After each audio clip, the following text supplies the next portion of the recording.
Hello guys, good afternoon. So welcome dito sa ating YouTube channel, Don't Miss Edit. Once again, ako pala si Josh. And for today's video, nagtatanong ka ba kung bakit nagkakaroon ng restriction ang yung mga videos sa Facebook, Reels, videos, yung mga usual ginagawa mo everyday, post.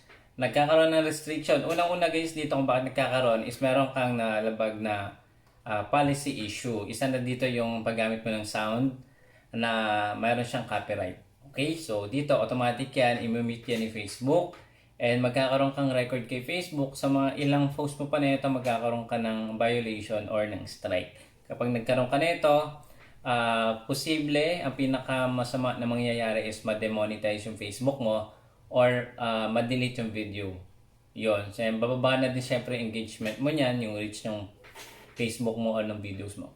So para maiwasan to, ituturo ko sa inyo saan nga ba pwedeng kumuha ng mga Facebook videos, mga upbeat sound. Actually, nandito na din naman kay Facebook yung mga tools na need natin.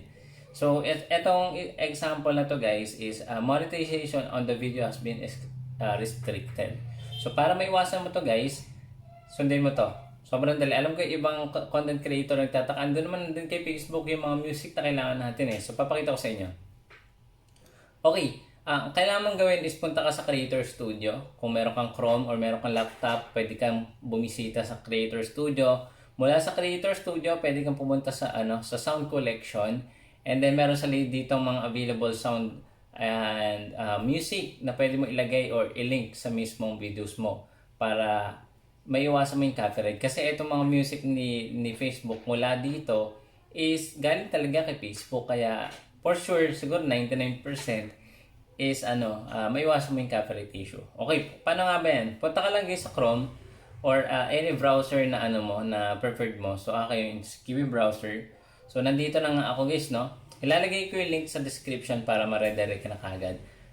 Okay, so mula dito may creative tools. So click mo yung creative tools na yan. Meron ditong sound collection. Ayan sa may baba, sound collection. Ito yan guys. Zoom in ko lang. Ayan. So creative tools, sound collection. Ayan, so great music for your videos. Can't stop. Pwede mo yan. Hindi ko na ipi-play na baka makatrate naman ako kay YouTube. Ayan. Iba nga po pala. Sample guys, kung ikaw is mag-upload ng videos mo sa Reels, then gusto mo ilagay sa TikTok or sa YouTube yung mga short videos mo na yun.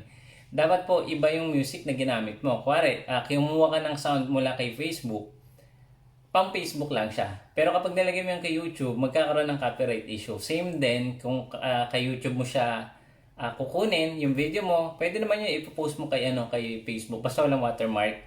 And kung yung ipopost mo na yun is meron ng music from Facebook Creator Studio, doon ka din magkakaroon ng problem. Magkakaroon siya ng copyright issue.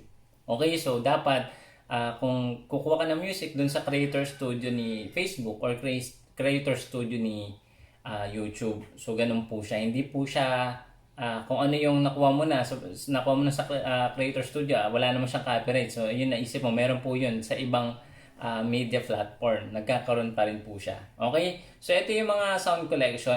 And at the same time, meron na din dito mga sound effect na pwede mong idagdag para mas maging engaging yung videos mo. Pero sobrang dami dito. Tons of music videos, music sound, no?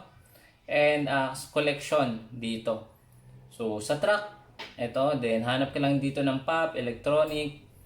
Sobrang dami. 1,395 tracks na mga pop song, hip-hop, cinema, Latin, at marami pang iba. Oops, wait lang. Post ko lang Sorry. Ayan. So, meron posible dito upbeats. Try lang natin. Wala lang. Ito. Meron siyang search option dito. Try natin mag-search ng upbeat music. Ayan may lumabas din guys. Hindi ko na mapi-play kasi baka magkaroon naman ng restriction dito kay YouTube. So sa na lang natin yan i-play sa Facebook. Okay guys, kung meron kang question, please consider subscribing, hit the notification bell, and follow mo din ako sa Facebook account ko. Ayan. And panoorin mo yung mga real short video natin doon. Okay, kung may natutunan ka, please pa-like naman and pa-share naman tong videos. Thank you so much for watching. See you again next time. Bye-bye.